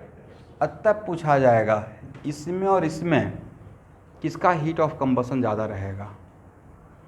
अब यहाँ पे आपको हेल्प हो जाएगा, जो केमिकल बॉन्डिंग आपको पढ़ाए थे उसमें पढ़ाए थे van der Waals force of attraction, और वहाँ पे ही आपको मैं डील किया था more branch alkane are more stable with respect to if molecular formula are same. अगर अल्केन का मॉलिकुलर फार्मूला सेम है तो जिस अल्केन में ब्रांचिंग ज़्यादा रहेगा उसका स्टेबिलिटी ज़्यादा होगा। वजह क्या था? Intramolecular van der Waals force of attraction. But the main sense दो चीज़, अल्केन का मोर ब्रांच अल्कीन्स, एक मिनट कल ही तो बात कर रहे थे मैकेनिज्म में, more substituted alkenes are more stable with respect to, वहाँ पर रीजन क्या था? Hyper conjugation. अल्केन में क्या रीजन था? Intramolecular van der Waals force of attraction. तो अब इसको हम लोग कंपेयर करके देखते हैं।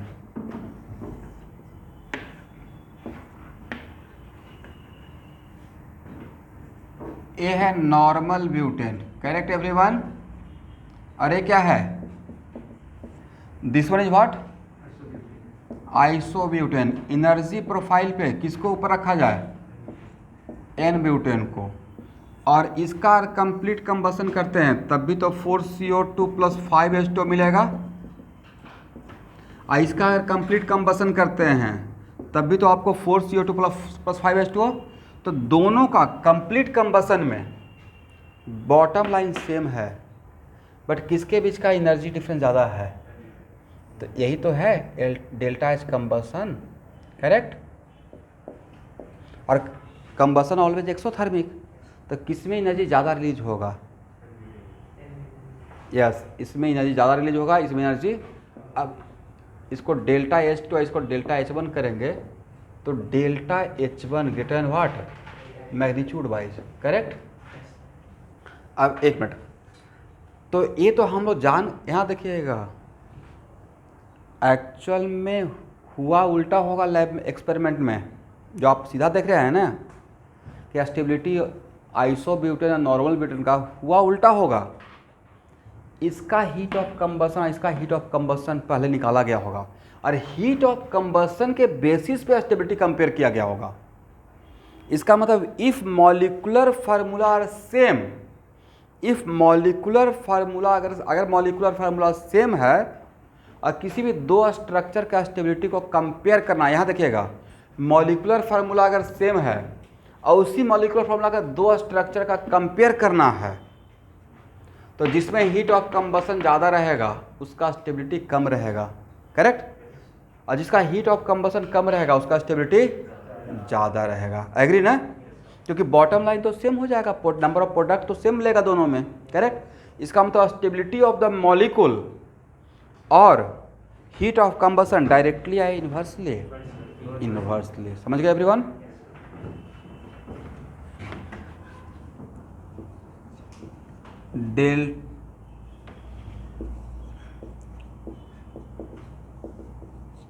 इसका मतलब स्टेबिलिटी और हीट ऑफ कंबसन का हम लोग यूज कर सकते हैं, बस उसके लिए एक ही क्राइटेरिया चाहिए, molecular formula same, structure same नहीं। क्या सेम होना चाहिए? Molecular formula. Stability of molecule direct inversely proportional to delta H combustion. But ये बात आप कब बोल सकते हैं? व्हाट है criteria? Molecular formula should be same.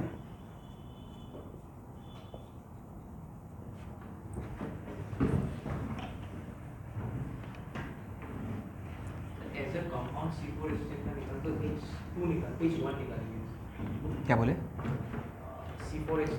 नहीं, एज ए कंपाउंड अगर C4H10, तो देखिए एज ए कंपाउंड है तब तो हम लोग अब उसमें सब कुछ नहीं बोले हैं।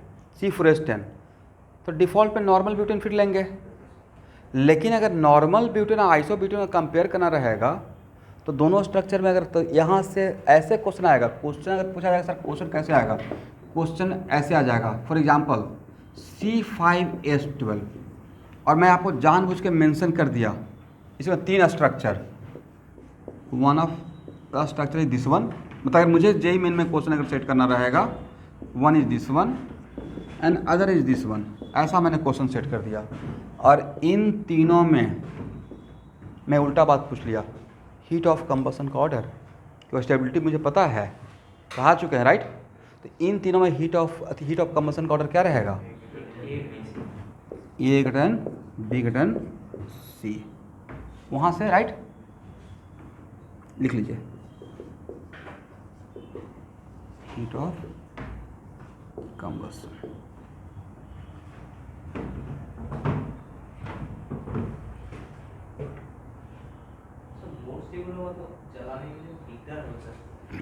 हाँ दिकदार होगा क्योंकि स्टेबल ज़्यादा है तो उसमें एनर्जी कम मिलेगा और जिसका स्टेबिलिटी कम है तो उसमें ज़्यादा मिलेगा। देखते ना यूरेनियम परमाणु रिएक्टर में, एटॉमिक रिएक्टर में जिसका स्टेबिलिटी कम है तो एनॉर्मस अमाउंट ऑफ एनर्जी मिलता है राइट, और जिसका स्टेबिलिटी ज़्यादा है, जो हाईली एब्रेसिव है, जो हाईली पहले से स्टेबल है, तो उसका कंबसन थोड़ा लो होगा राइट। ये तो होना भी चाहिए, जिसका स्टेबिलिटी ज़्यादा स्टेबिलिटी कम उसमें एनर्जी मिलने का चांस ज़्यादा, जिसका स्टेबिलिटी ज़्यादा उसमें एनर्जी मिलने का चांस कम है। तो एक लाइन लिखिए मेरी तरफ से,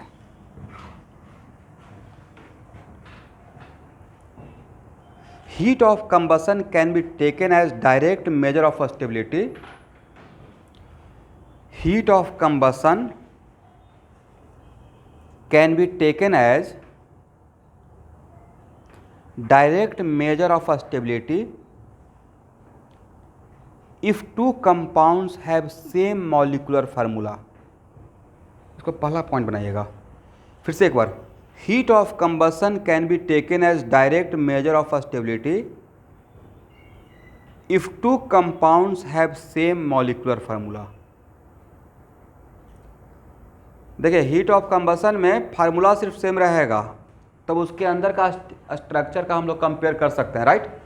क्यों कंपेयर कर पा रहे हैं पता है आपको, बॉटम लाइन सबका सेम हो जाता है, C5H12 तो 5CO2 प्लस 6H2O, तो हर केस में प्रोडक्ट का नंबर ऑफ मोल्स डिफरेंट मिल रहा है या सेम मिल रहा है। अगर बॉटम लाइन फिक्स नहीं रहता तो आप कर पाते क्या, तब तो हीट ऑफ गैप अलग अलग नजर आएगा, मतलब तब हम लोग नहीं एग्जैक्टली बता सकते थे कि किसमें कितना हीट ऑफ कंबसन मिलेगा। बट यहाँ पे हीट ऑफ कंबसन का आपने क्यों कर पाया, क्योंकि आपका बॉटम लाइन आपने फिक्स कर दिया और तब आपको पता है कि सी का स्टेबिलिटी सबसे ज़्यादा है, उसके बाद बी का और उसके बाद ए का, तो आपको गैप नज़र आ गया इसके साथ, इसको फिक्स कर दिए तब आप कंपेयर कर पा रहे हैं। अगर ये फिक्स नहीं रहता तो कंपेयर कर पाते नहीं कर पाते। ठीक है, एक और पॉइंट बनाइए, heat of hydrogenation can be taken as heat of hydrogenation can be taken as direct measure of stability, heat of hydrogenation can be taken as direct measure of stability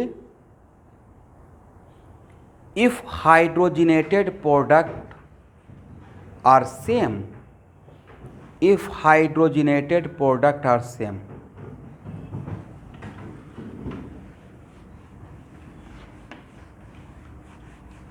if hydrogenated product are same, ध्यान से देखिए,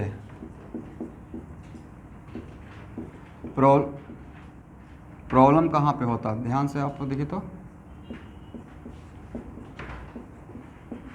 इसका molecular formula बताइए first, C4H8।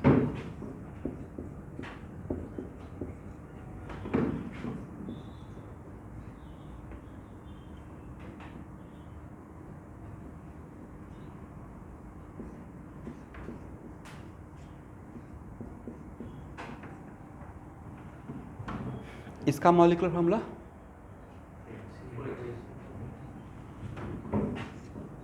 C4H8। इसमें UF कितना है 1, और इसमें भी UF कितना है 1। बट इसका अगर हाइड्रोजनेशन करेंगे तो ऑब्वियसली एडिशन रिएक्शन और जनरली एक्सोथर्मिक नेचर, एक पाई बॉन्ड ब्रेक होगा, 2 सिग्मा बॉन्ड फॉर्म होगा। बट इसका हाइड्रोजनेटेड प्रोडक्ट जो बनेगा, सपोज कीजिए कि यहाँ पे हम लोग इसका हाइड्रोजनेटेड प्रोडक्ट बना रहे हैं NiH2,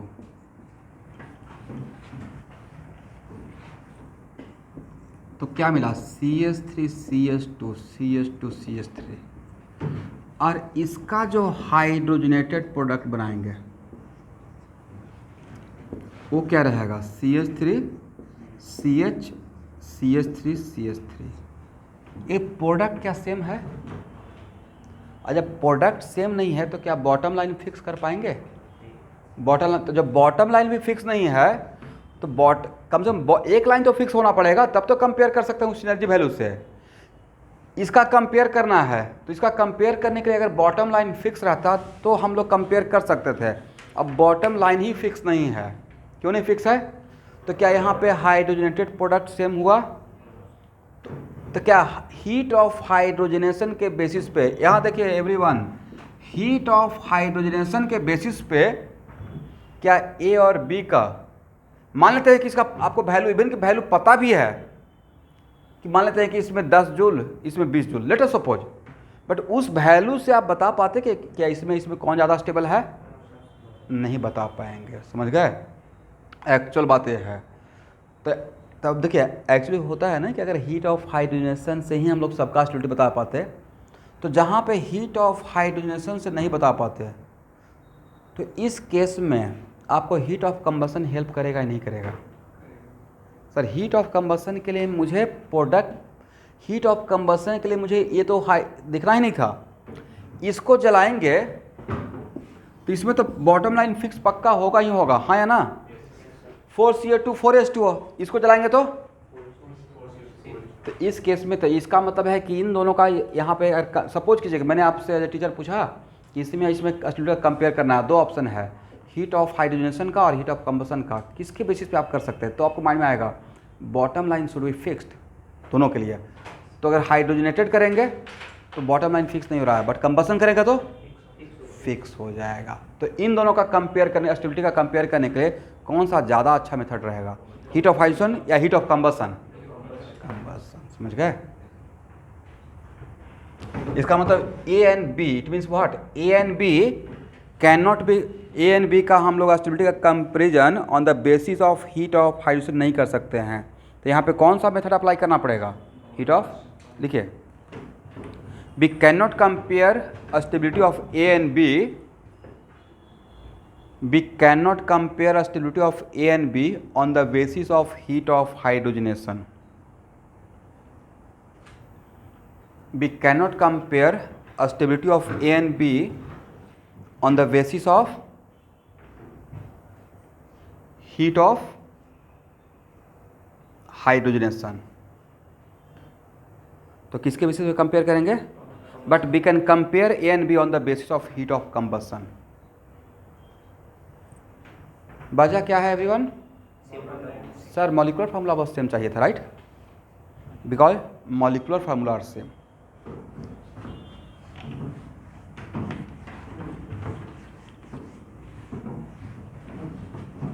इसमें बहुत सारा क्वेश्चन मिलेगा डिस्कशन में। अब यहाँ देखिए,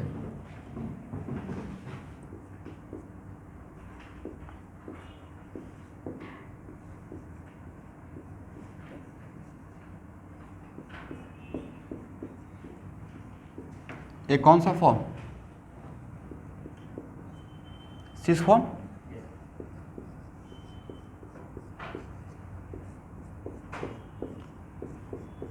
और एक कौन सा फॉर्म? ट्रांसफॉर्म। इसमें अगर हाइड्रोजनेशन करेंगे क्या बनेगा?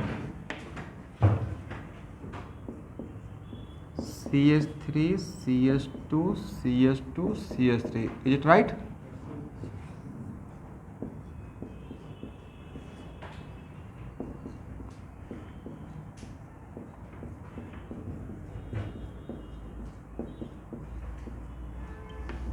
Correct everyone?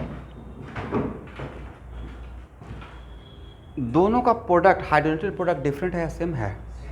सेम है। इसका मतलब है कि सी यहाँ पे इस सीस और ट्रांस को हम लोग on the basis of heat of hydrogen भी कंपेयर कर सकते हैं। लेकिन एक मिनट, हीट ऑफ कंबसन और हीट ऑफ हाइड्रोजनेशन में किसका डोमेन ज़्यादा बड़ा है? हीट ऑफ कंबसन का ज़्यादा बड़ा डोमेन, नहीं बस उसमें मॉलिक्यूलर फार्मूला ही सेम चाहिए, राइट? लेकिन आपको तो एटलीस्ट कम से कम इतना तो पता है कि सीस और ट्रांस में कौन ज़्यादा स्टेबल है? ए मोर स्टेबल और ए लेस स्टेबल। और यहाँ पे अगर डेल्टा H1, ये डेल्टा H1 और डेल्टा H2 क्या है? Heat of hydrogenation. तो बताइए किसमें हीट ऑफ हाइड्रोजनेशन ज़्यादा मिलेगा? नहीं था कि ए यहाँ रहेगा और बी यहाँ रहेगा और CH3 CH2 CH2 CH3, correct? इसका गैप ए रहेगा और इसका गैप ए रहेगा, right? Then what is the relation between stability and heat of hydrogenation? Directly या इन्वर्सली? Inversely, right? सीस का स्टेबिलिटी कम है तो हीट ऑफ हाइड्रोजन ज़्यादा है, ट्रांस का स्टेबिलिटी ज़्यादा है तो हीट ऑफ हाइड्रोजन कम है। लेकिन डायरेक्ट आप मेजर कर सकते हैं, what a condition? Hydrogenated product should be same, hydrogenated product should be same.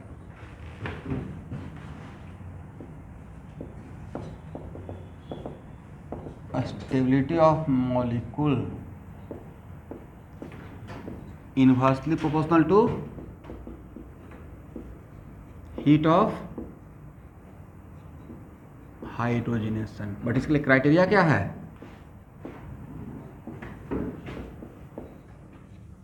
Hydrogenated, yes,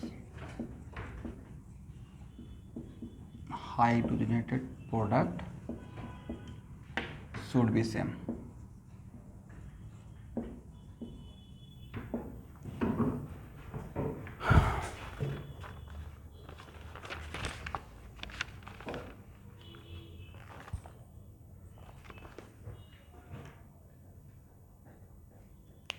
दस मिनट और टाइम लूँगा, आज नहीं।